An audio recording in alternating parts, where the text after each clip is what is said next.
তৃতীয়বার নরেন্দ্র মোদী প্রধানমন্ত্রী হলে তার শপথের স্থান রাষ্ট্রপতি ভবন আর নয়। 2014 এবং 2019 সালের লোকসভা ভোটের পরে নরেন্দ্র মোদী প্রধানমন্ত্রী পদে শপথ নিয়েছিলেন রাষ্ট্রপতি ভবনের সামনের উঠোনে বিপুল সংখ্যক আমন্ত্রিতের সামনে, আর রাষ্ট্রপতি ভবন নয়।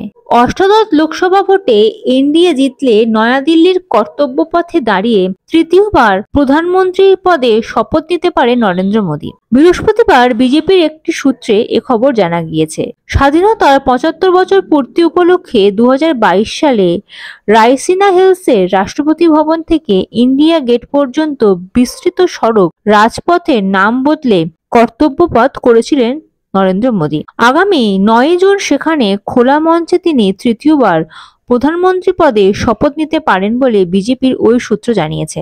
2014 সালে লোকসভা ভোটে বিজেপি নেতৃত্বাধীন এনডিএর বিপুল জয়ের পরে রাষ্ট্রপতি ভবনের সামনের উঠোনে বিপুল সংখ্যক আমন্ত্রিতের সামনে শপথ নিয়েছিলেন নরেন্দ্র মোদী। 26শে মে তাকে শপথ বাক্য পাঠ করিয়েছিলেন তৎকালীন রাষ্ট্রপতি প্রণব মুখোপাধ্যায়। 2019 সালের 30শে মে দ্বিতীয়বার দেশের প্রধানমন্ত্রী হিসেবে ওই স্থানেই তৎকালীন রাষ্ট্রপতি রামনাথ কোবিন্দের কাছে নরেন্দ্র মোদী শপথ বাক্য পাঠ করেছিলেন।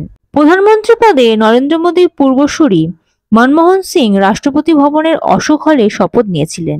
বস্তুত দেশের প্রথম প্রধানমন্ত্রী জওহরলাল নেহরু থেকে শুরু করে অনেক প্রধানমন্ত্রীরই শপথ অনুষ্ঠানের সাক্ষী রাষ্ট্রপতি ভবনের মূল গম্বুজের নিচের অশোক হল।